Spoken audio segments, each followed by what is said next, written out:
नमस्कार, express news में आप सभी का स्वागत है। मैं हूं वसीम मिश्रा। एक्सप्रेस न्यूज में हम दिखाएंगे आपको राजनीति, मनोरंजन, देश, दुनिया, खेल और व्यापार जगत की सभी बड़ी खबरों को। तो आइए शुरू करते हैं एक्सप्रेस न्यूज। पूर्व विदेश मंत्री और भारतीय जनता पार्टी के वरिष्ठ नेता सुषमा स्वराज का पार्थिव शरीर पंचतत्व में हुआ विलीन। नम आंखों से हजारों लोगों ने दी आखिरी विदाई। अंतिम संस्कार की रस्मों को उनकी बेटी बांसुरी स्वराज ने पूरा किया। सुषमा को आखिरी विदाई देने प्रधानमंत्री नरेंद्र मोदी, उपराष्ट्रपति एम वेंकैया नायडू, रक्षा मंत्री राजनाथ सिंह, गृह मंत्री अमित शाह, लोकसभा स्पीकर ओम बिरला, लालकृष्ण आडवाणी, मोदी कैबिनेट के तमाम अन्य सदस्यों समेत कई हस्तियां मौजूद थीं। सुषमा स्वराज को श्रद्धांजलि देने के लिए दिल्ली के जंतर मंतर स्थित उनके आवास पर तांता लगा रहा। प्रधानमंत्री नरेंद्र मोदी, राष्ट्रपति रामनाथ कोविंद और उपराष्ट्रपति एम वेंकैया नायडू ने सुषमा के आवास पर जाकर उन्हें श्रद्धांजलि दी। श्रद्धांजलि देने पहुंचे प्रधानमंत्री नरेंद्र मोदी बेहद भावुक हो गए और उनकी आंखें नम हो गई। भाजपा सहित विपक्षी दलों के नेताओं ने भी सुषमा स्वराज को अंतिम विदाई दी। श्रद्धांजलि देने वालों में कांग्रेस की दिग्गज नेता सोनिया गांधी, राहुल गांधी, बीएसपी प्रमुख मायावती, एसपी नेता मुलायम सिंह यादव, रामगोपाल यादव और बीजेपी शासित राज्यों के कई मौजूदा और पूर्व मुख्यमंत्री शामिल थे। सुषमा स्वराज को दुनिया भर के नेताओं ने कुशल राजनीतिज्ञ के रूप में याद किया। अमेरिकी विदेश मंत्री माइक पोम्पियो, संयुक्त राष्ट्र महासभा के अध्यक्ष मारिया फर्नांडा, नेपाल के प्रधानमंत्री केपी शर्मा ओली, बांग्लादेश के प्रधानमंत्री शेख हसीना और भूटान के विदेश मंत्री ने सुषमा स्वराज के निधन पर शोक व्यक्त किया। सुषमा स्वराज के विदेश मंत्री के कार्यकाल में मदद पाने वाले लोगों ने भी उन्हें एक महान मानवतावादी के तौर पर याद किया। राज्यसभा में सुषमा स्वराज को श्रद्धांजलि दी गई। सभापति एम वेंकैया नायडू ने निधन को बताया बड़ी क्षति। कहा, इस साल राखी बांधने नहीं आएंगे सुषमा स्वराज। लोकसभा अध्यक्ष ओम बिरला ने कहा, देश ने खोया भारतीय संस्कृति की राजदूत और एक ओजस्वी वक्ता। संसद ने सुप्रीम कोर्ट में न्यायाधीशों की संख्या 30 से बढ़ाकर 33 किए जाने के प्रावधान वाले एक महत्वपूर्ण विधेयक को दी मंजूरी। राज्यसभा ने सत्र के आखिरी दिन उच्चतम न्यायालय न्यायाधीश संख्या संशोधन विधेयक बिना चर्चा के लोकसभा को लौटा दिया। लोकसभा इसे पहले ही मंजूरी दे चुकी है। राज्यसभा की कार्यवाही अनिश्चितकाल के लिए स्थगित कर दी गई है। सभापति एम वेंकैया नायडू ने समापन भाषण में कहा कि इस सत्र में 31 विधेयक पारित किए गए। उन्होंने बताया कि इस सत्र के दौरान विधेयकों और सार्वजनिक महत्व के मुद्दों पर 38 चर्चाएं हुई। संसद का इस बार का सत्र कई मायनों में ऐतिहासिक रहा और इस दौरान लोकसभा में लगभग 137% काम हुआ और राज्यसभा में 103% काम हुआ। मौजूदा सत्र में दोनों सदनों द्वारा कई अहम विधेयकों को पारित किया गया। आज पूर्व राष्ट्रपति प्रणब मुखर्जी को देश के सर्वोच्च नागरिक सम्मान भारत रत्न से नवाजा जाएगा। उनके अलावा ये पुरस्कार मरणोपरांत असम के गायक भूपेन हजारिका और सामाजिक कार्यकर्ता नानाजी देशमुख को भी प्रदान किया जाएगा। निर्वाचन आयोग ने उत्तर प्रदेश में राज्यसभा की एक सीट के उपचुनाव के लिए अधिसूचना जारी की है। नामांकन की अंतिम तिथि 14 अगस्त है। नामांकन पत्रों की जांच 16 अगस्त को की जाएगी और नाम वापस लेने की अंतिम तारीख 19 अगस्त है। जरूरत पड़ने पर मतदान 26 अगस्त को होगी। नतीजों की घोषणा उसी दिन कर दी जाएगी। जम्मू कश्मीर के कई इलाकों में पिछले कुछ दिनों से लागू धारा 144 के बीच हालात सामान्य हैं। वहीं पुलिस और सुरक्षा बल सुरक्षा में कोई कोताही नहीं बरत रहे हैं। इस सबके बीच राष्ट्रीय सुरक्षा सलाहकार और कई बड़े अधिकारी राज्य में मौजूद हैं। राष्ट्रीय सुरक्षा सलाहकार अजीत डोभाल शोपियां में आम लोगों के साथ भोजन और बातचीत करते नजर आए। डोभाल ने स्थानीय लोगों को आश्वासन दिया कि उनकी सुरक्षा सरकार की जिम्मेदारी है। डोभाल ने शोपियां जिले में लोगों से कहा, सब कुछ ठीक हो जाएगा, आपकी रक्षा और सुरक्षा हमारी जिम्मेदारी है। जम्मू कश्मीर में 370 हटाने के फैसले पर सभी इलाकों में खुशी देखी जा रही है। जम्मू में जनजीवन सामान्य हो रहा है। लोग अपने घरों से निकलकर काम के लिए दुकानों, सरकारी दफ्तरों और अस्पतालों जा रहे हैं। केंद्रीय गृह मंत्री अमित शाह ने बांग्लादेश को पूर्वोत्तर में हो रही अवैध घुसपैठ पर भारत की चिंताओं से अवगत कराया। भारत बांग्लादेश के गृहमंत्री स्तर की बातचीत की 7वीं बैठक में बांग्लादेश के गृहमंत्री के समक्ष इस मुद्दे को रखा गया। दोनों देशों के गृहमंत्रियों ने सीमा पार अपराधों के खतरे को रोकने की आवश्यकता पर जोर दिया और एक सुरक्षित सीमा का हमारा उद्देश्य हासिल करने के लिए अधिक से अधिक सहयोग की आवश्यकता पर सहमति व्यक्त की। पूर्व राष्ट्रपति प्रणब मुखर्जी ने दिल्ली में एक किताब India's lost frontier the story of north west frontier of Pakistan का लोकार्पण किया। राघवेंद्र सिंह द्वारा लिखित इस पुस्तक में इस बात की चर्चा की गई है कि कैसे भारत ने इस क्षेत्र को पाकिस्तान को खो दिया। पुस्तक के विमोचन के मौके पर बोलते हुए पूर्व राष्ट्रपति प्रणब मुखर्जी ने कहा कि कश्मीर समस्या पहले प्रधानमंत्री जवाहरलाल नेहरू द्वारा की गई एक ऐतिहासिक भूल की देन है। पाकिस्तान ने संघर्ष विराम का उल्लंघन करते हुए जम्मू कश्मीर के राजौरी जिले में नियंत्रण रेखा के पास स्थित अग्रिम चौकियों और गांवों पर छोटे हथियारों से गोलीबारी की और मोर्टार दागे। भारतीय सेना ने इसका मुंहतोड़ जवाब दिया। केंद्रीय मंत्री जितेंद्र सिंह ने कहा कि अनुच्छेद 370 के प्रावधान को निरस्त करने से जम्मू कश्मीर के युवाओं की आकांक्षाएं जग गई हैं और अब ये राज्य के विकास के लिए नई सुबह साबित होने जा रहा है। भाजपा के राष्ट्रीय महामंत्री राम माधव ने कहा कि केंद्र सरकार ने कश्मीर से अनुच्छेद 370 को समाप्त कर दिया है। ये प्रधानमंत्री नरेंद्र मोदी की राष्ट्र के लिए दृढ़ इच्छा शक्ति के कारण संभव हो पाया है। पिछले 7 दिनों में पश्चिमी महाराष्ट्र में बारिश और बाढ़ से संबंधित घटनाओं में 16 लोगों की मौत हुई है। पश्चिमी महाराष्ट्र में खासतौर पर कोल्हापुर और सांगली जिलों में बाढ़ की स्थिति भयावह होने के बाद 1 लाख से ज्यादा लोगों ने सुरक्षित स्थानों पर शरण ली है।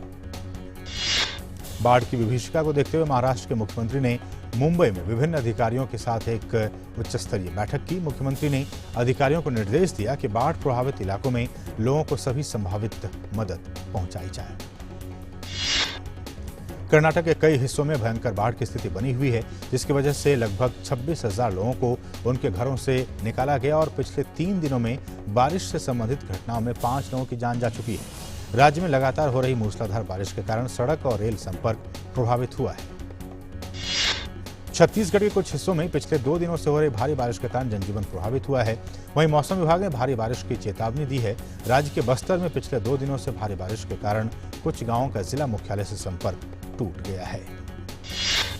राजस्थान के पूर्वी हिस्सों में कई स्थानों पर और पश्चिमी हिस्सों में कुछ स्थानों पर बारिश का दौर जारी है। मौसम विभाग ने राज्य के कुछ जिलों में मूसलाधार बारिश और राजधानी जयपुर सहित 11 जिलों में भारी बारिश होने की चेतावनी जारी की है।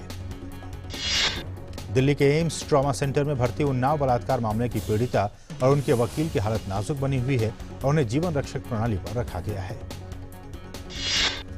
बीएसपी ने संगठन में भारी फेरबदल करते हुए पूर्व राज्यसभा सांसद मुनकाद अली को पार्टी के उत्तर प्रदेश इकाई का अध्यक्ष नियुक्त किया है। वहीं लोकसभा में पार्टी के नेता दानिश अली को हटाकर उनके स्थान पर श्याम सिंह यादव को नियुक्त किया है।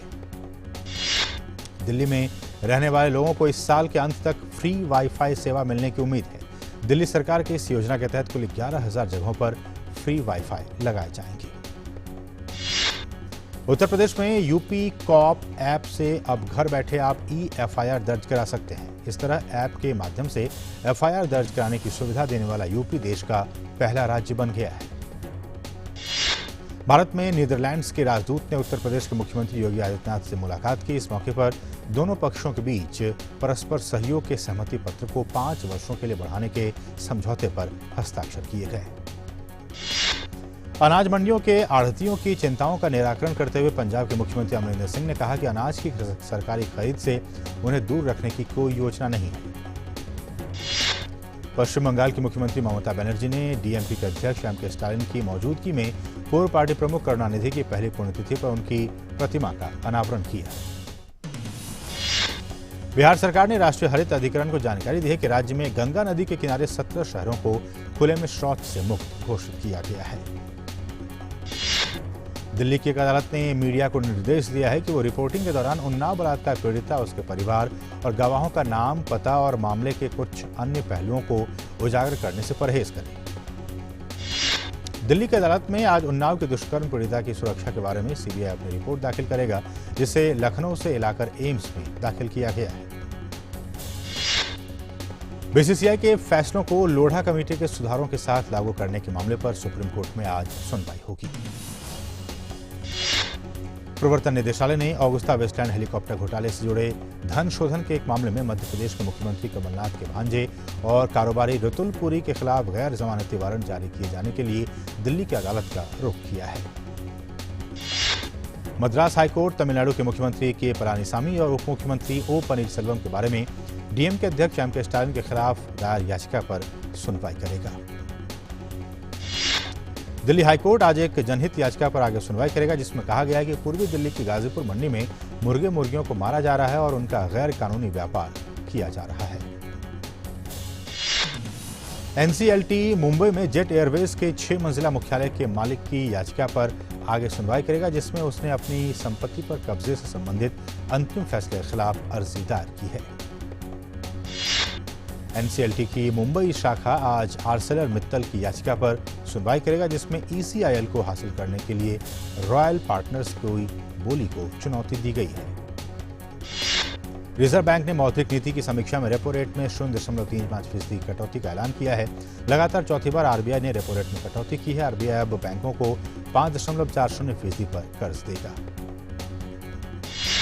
लगातार चौथी बार रेपो रेट में कमी होने से बैंक कर्ज सस्ता होने और ईएमआई कम होने से के अलावा कंपनियों के लिए कर्ज सस्ता होने की संभावना है, जिससे लोगों के घर कर्ज और कार लोन की ईएमआई कम हो सकती है। वृद्धि दर के बारे में रिजर्व बैंक ने कहा है कि वित्त वर्ष 2019-20 के लिए जीडीपी वृद्धि दर के जून के 7% अनुमान को संशोधित कर 6.9% कर दिया गया है। रिजर्व बैंक के गवर्नर शक्तिकांत दास ने कहा कि उपभोक्ता मूल्य सूचकांक आधारित महंगाई दर चालू वित्त वर्ष की दूसरी तिमाही में 3.1% रहने का अनुमान है। डिजिटल भुगतान को बढ़ावा देने के लिए रिजर्व बैंक ने दिसंबर से एनईएफटी के जरिए 24 घंटे कोष हस्तांतरण की अनुमति देने का निर्णय किया है। फिलहाल अभी ये शनिवार और रविवार को छोड़कर सुबह 8 बजे से शाम 7 बजे तक ही उपलब्ध होती है। भारतीय स्टेट बैंक ने अपनी उधारी दर में 15 आधार अंकों की कटौती करने की घोषणा की है। स्टेट बैंक ने कहा है कि 8.25% की नई दर 10 अगस्त से लागू होगी। रिजर्व बैंक ने एक केंद्रीय भुगतान धोखाधड़ी सूचना रजिस्ट्री बनाने की घोषणा की है। इससे वित्तीय धोखाधड़ी मामलों में त्वरित और प्रक्रियागत कार्रवाई करना आसान होगा। और यहाँ रुकेंगे छोटे से ब्रेक के लिए। आप देखते रहिए डीडी न्यूज।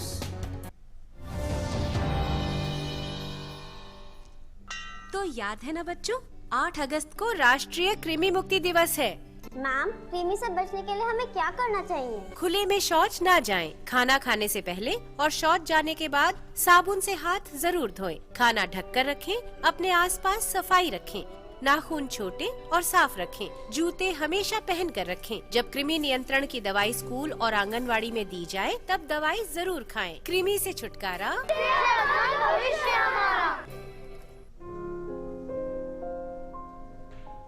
खाने पीने के बिल पे जो सर्विस चार्ज लगाते हैं, इसे चुकाना या न चुकाना ये ग्राहक की मर्जी है। जो ग्राहक से जबरदस्ती सर्विस चार्ज लगाएगा, अनफेयर ट्रेड प्रैक्टिस का वो दोषी माना जाएगा। रेस्टोरेंट द्वारा ऐसा करने पर ग्राहक कंज्यूमर फोरम यानी उपभोक्ता मंच की शरण ले सकता है। सर्विस चार्ज जरूरी नहीं, ग्राहक की मजबूरी नहीं। आपका लेटर। प्रेम नमस्ते, हम हैं प्लस, जो आपके बच्चे को कर देते हैं प्लस। याद होगा आपको, अभी तो आपकी मुन्नी के साथ हंस खेल के गए थे। हम फिर से आ रहे हैं उससे मिलने। जल्द मिलते हैं। दस्त ऐसे दस्तक देकर नहीं आते। दस्त के लिए तैयार रहना। घर में ORS और जिंक है ना। दस्त की इलाज में देरी हुई तो शरीर में पानी और पोषण की कमी जानलेवा हो सकती है। इसलिए दस्त शुरू होते ही ORS और जिंक शुरू करें। दस्त के लिए तैयार रहना। घर में ORS और जिंक है ना। और ब्रेक के बाद आपका फिर से स्वागत है। और अब कुछ दूसरी अहम खबरें। प्रतिभूति अपीलीय न्यायाधिकरण ने मीडिया समूह एनडीटीवी पर सेबी द्वारा लगाए गए 2 करोड़ रुपए के जुर्माने को बरकरार रखा है। रिलायंस इंडस्ट्रीज और ब्रिटेन की BP PLC ने एक नया संयुक्त उपक्रम स्थापित करने पर सहमति जताई है। इस नए संयुक्त उपक्रम के तहत देश में 5,500 नए पेट्रोल पंप खोले जाएंगे। जम्मू कश्मीर से अनुच्छेद 370 हटाए जाने के बाद पाकिस्तान बौखला गया है, जिसके बाद अब पाकिस्तान ने भारत से राजनयिक संबंधों में कमी कर दी है। पाकिस्तान सरकार की तरफ से जारी बयान में कहा गया है कि पाकिस्तान के राजनयिक अब भारत में तैनात नहीं रहेंगे और भारत के राजनयिक को वापस भारत भेजा जाएगा। पाकिस्तान ने अपने हवाई क्षेत्र के कॉरिडोर को बंद कर दिया है, जिससे विदेशी उड़ानों को 12 मिनट का अतिरिक्त समय लगेगा। श्रीलंका और संयुक्त अरब अमीरात के बाद अब मालदीव ने भी जम्मू कश्मीर की स्थिति को बदलने के लिए भारत द्वारा लिए गए फैसले का समर्थन करते हुए इसे देश का आंतरिक मामला करार दिया है। अमेरिका के राष्ट्रपति डोनाल्ड ट्रंप ने टेक्सास के अल पासो शहर का दौरा किया, जहां गोलीबारी में 22 लोगों की मौत हो गई थी। इस दौरान उन्हें स्थानीय लोगों के प्रदर्शन का भी सामना करना पड़ा। रूस में एक बस और गाड़ी के बीच जोरदार टक्कर में 2 बच्चों समेत 4 लोगों की मौत हो गई है, जबकि 30 लोग घायल हो गए हैं। पाकिस्तान में खैबर पख्तूनख्वा के नौशेरा जिले में हुए विस्फोट में 5 पुलिसकर्मियों सहित 10 लोग घायल हो गए। बम निरोधक दस्ता एक बम को निष्क्रिय करने का प्रयास कर रहा था। उसी दौरान विस्फोट होने से 5 पुलिसकर्मी और 5 दूसरे लोग घायल हो गए। अफगानिस्तान की राजधानी काबुल में तालिबान के एक आत्मघाती हमले में कम से कम 14 लोगों की मौत हो गई और 145 लोग घायल हो गए। तालिबान के साथ शांति समझौते के बाद लग रहा था कि हिंसा थम रही है। सऊदी अरब में सैकड़ों पाकिस्तानी डॉक्टरों की नौकरी खतरे में पड़ गई है। वहां के स्वास्थ्य मंत्रालय ने पाकिस्तान की परास्नातक मेडिकल डिग्रियों और एमडी की मान्यता रद्द कर दी है। सऊदी अरब ने कहा है कि शुक्रवार से शुरू होने वाली हज यात्रा में भाग लेने के लिए दुनिया भर के 18 लाख से अधिक मुसलमान वहां पहुंच चुके हैं। सऊदी अरब के निवासियों और प्रवासियों समेत कुल 20 लाख से अधिक लोगों के इस वर्ष हज यात्रा में भाग लेने की उम्मीद है। पाकिस्तान के गुजरावाला की एक स्थानीय अदालत ने मुंबई हमले के मास्टरमाइंड हाफिज सईद को दोषी करार दिया है। मीडिया रिपोर्ट के मुताबिक सईद का मामला पाकिस्तान के गुजरात में स्थानांतरित किया गया है। संयुक्त राष्ट्र ने सईद को वैश्विक आतंकवादी घोषित किया हुआ है। जापान का मंत्रिमंडल दक्षिण कोरिया से उसका तरजीही व्यापार का दर्जा छीनने के करीब है। अधिकारियों ने यह प्रमाणित करने के लिए एक अध्यादेश जारी किया कि दक्षिण कोरिया को सरलीकृत निर्यात नियंत्रण प्रक्रियाओं के हकदार देशों की सूची से हटा दिया जाएगा। डेनमार्क की कर एजेंसी के मुख्यालय में हुए विस्फोट की जांच जारी है। डेनिश पुलिस ने बताया है कि इस विस्फोट ने इमारत के सामने के दरवाजे को उड़ा दिया था, जिसकी जांच में वो जुटे हुए हैं। अमेरिकी राष्ट्रपति डोनाल्ड ट्रंप और रिपब्लिकन पार्टी कैलिफोर्निया पर मुकदमा दर्ज करने जा रहे हैं। कैलिफोर्निया ने हाल ही में एक कानून पारित किया जिसमें राष्ट्रपति पद के उम्मीदवारों को टैक्स रिटर्न फाइल करना अनिवार्य कर दिया गया है। अमेरिका में एक के बाद एक गोलीबारी की 2 बड़ी घटनाओं के बाद दहशत के माहौल के बीच टाइम्स स्क्वायर पर एक तेज आवाज सुनने के बाद एक और नरसंहार की आशंका से लोगों के बीच अफरा तफरी मच गई। पाकिस्तान के खैबर पख्तूनख्वा प्रांत में 5 और बच्चों में पोलियो वायरस मिलने की पुष्टि हुई है। स्थानीय अधिकारियों ने इसके लिए उन अभिभावकों को कसूरवार ठहराया है जो अपने बच्चों को पोलियो की दवा पिलाने से मना कर देते हैं। वेनेजुएला के राष्ट्रपति निकोलस मादुरो ने अमेरिकी राष्ट्रीय सुरक्षा सलाहकार जॉन बोल्टन पर सनसनीखेज आरोप लगाया है। मादुरो ने दावा किया कि पिछला साल उन पर हुए आत्मघाती हमले की साजिश बोल्टन ने ही रची थी। उत्तर कोरिया के नेता किम जोंग उन ने कहा कि प्योंगयांग का ताज़ा मिसाइल प्रक्षेपण वाशिंगटन और सियोल के संयुक्त सैन्य अभ्यास के खिलाफ एक चेतावनी है। जॉर्जिया के डेकाल्व काउंटी के पास एक शख्स ने 3 लोगों की गोली मारकर हत्या कर दी। घटना को अंजाम देने के बाद हमलावर ने खुद को गोली से उड़ा लिया। भारत और वेस्टइंडीज के बीच 3 वनडे अंतर्राष्ट्रीय क्रिकेट श्रृंखला का पहला मैच आज गयाना में खेला जाएगा। T20 श्रृंखला में सुपड़ा साफ करने के बाद भारत जब मेजबान टीम के खिलाफ उतरेगा तो उसका इरादा इस श्रृंखला को भी बड़े अंतर से जीतने पर रहेगा। चोट के बाद टीम में लौटे शिखर धवन एक बार फिर रोहित शर्मा के साथ पारी का आगाज करते हुए दिखेंगे। वहीं ये वनडे सीरीज क्रिस गेल की आखिरी सीरीज है। ऐसे में सभी की निगाहें इस विस्फोटक बल्लेबाज पर रहेंगी। कप्तान विराट कोहली ने कहा कि 2023 विश्व कप में बहुत समय है। आप विश्व कप के लिए तैयारियां करना और रणनीतियां बनाना 1 साल पहले शुरू करते हैं, 4 साल पहले नहीं। भारतीय विकेटकीपर ऋषभ पंत ने कहा कि कभी कभी रन नहीं बना पाने के कारण वो निराश हो जाते हैं, लेकिन भारतीय टीम के सीनियर खिलाड़ियों के समर्थन में उनका आत्मविश्वास बढ़ जाता है। भारतीय ऑलराउंडर हार्दिक पांड्या ने अपने बड़े भाई और टीम इंडिया के सदस्य कुणाल पांड्या को वेस्टइंडीज के खिलाफ T20 सीरीज में शानदार प्रदर्शन के लिए बधाई दी है। बीसीसीआई के आचरण अधिकारी द्वारा हितों के टकराव के आरोपों में राहुल द्रविड़ को नोटिस भेजे जाने पर नाराजगी जताते हुए पूर्व कप्तान सौरव गांगुली ने कहा कि भारतीय क्रिकेट को भगवान बचाए। पूर्व भारतीय बल्लेबाज गौतम गंभीर ने कहा, मुझे विश्वास है अगर सचिन तेंदुलकर या राहुल द्रविड़ जैसे पूर्व क्रिकेटर रोहित शर्मा के साथ कुछ समय बिताते हैं तो रोहित पूर्ण टेस्ट बल्लेबाज बन सकते हैं। इंग्लैंड की टीम को लगा एक और झटका। टीम के तेज गेंदबाज ओले स्टोन पीठ दर्द के कारण 2 सप्ताह के लिए बाहर हो गए हैं और वो ऑस्ट्रेलिया के खिलाफ दूसरे एशेज टेस्ट में नहीं खेल पाएंगे। इंग्लैंड के रिकॉर्ड विकेट धारक जेम्स एंडरसन ने कहा है कि वो सितंबर के अंत में ऑस्ट्रेलिया के खिलाफ खत्म होने वाली एशेज श्रृंखला से पहले टीम में वापसी करने के लिए प्रतिबद्ध है। एंडरसन श्रृंखला के शुरुआती मैच में चोटिल होने के कारण दूसरे टेस्ट में नहीं खेल पाएंगे। ऑस्ट्रेलिया के दिग्गज तेज गेंदबाज ग्लेन मैकग्रा ने कहा है कि स्टीव स्मिथ के पहले एशेज टेस्ट मैच में 2 शतकों से उनकी मानसिक मजबूती का पता चलता है, क्योंकि वो इससे पहले बेहद ही बुरे दौर से गुजरे थे।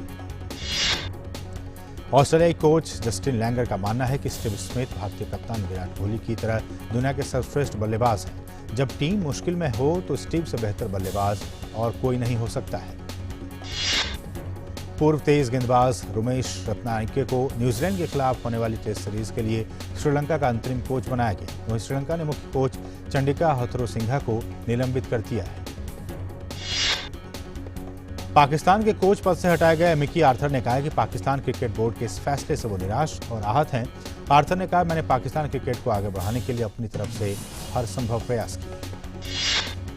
6 बार की विश्व चैंपियन एमसी मैरी कॉम और लवलीना बोरगोहेन को हालिया प्रदर्शन के आधार पर आगामी महिला विश्व मुक्केबाजी चैंपियनशिप के लिए चुना गया है। विश्व चैंपियनशिप रूस में 3 से 13 अक्टूबर तक खेली जाएगी। फीफा ने आई लीग के नाराज क्लबों से अपील की है कि वे AIFF के साथ मिलकर काम करें। फीफा ने हालांकि स्वीकार किया है कि यहां खेल के सामने मौजूदा जटिल मुद्दों के प्रति विवेकपूर्ण दृष्टिकोण अपनाने की जरूरत है। भारतीय महिला फुटबॉल टीम की पूर्व कप्तान डालिमा छिब्बर का मानना है कि इस समय एशिया में रैंकिंग सुधारना और ज्यादा से ज्यादा प्रतिस्पर्धी मुकाबले खेलना अहम है। उरुग्वे के पूर्व कप्तान और मैनचेस्टर यूनाइटेड के साथ इंग्लिश प्रीमियर लीग का खिताब जीतने वाले डिएगो फॉरलान ने फुटबॉल को अलविदा कह दिया है। फॉरलान ने अपने देश की तरफ से 112 मैच खेले और 36 गोल किए। हॉकी इंडिया ने इस साल से आए तूफान फौनी से मची तबाही से उबरने में ओडिशा की मदद के लिए मुख्यमंत्री राहत कोष में 31 लाख रुपए दान किए हैं। भारतीय महिला हॉकी टीम की उप कप्तान सविता ने कहा है कि टोक्यो में 17 से 21 अगस्त तक होने वाले ओलंपिक टेस्ट टूर्नामेंट में ऑस्ट्रेलिया जैसी बड़ी टीमों को हराने के लिए उन्हें डिफेंस में अच्छा प्रदर्शन करना होगा। स्पेन के राफेल नडाल ने रॉजर्स कप के अंतिम 16 में जगह बनाई है। नडाल ने ब्रिटेन के डेन इवांस को 7-6, 6-4 से मात दी।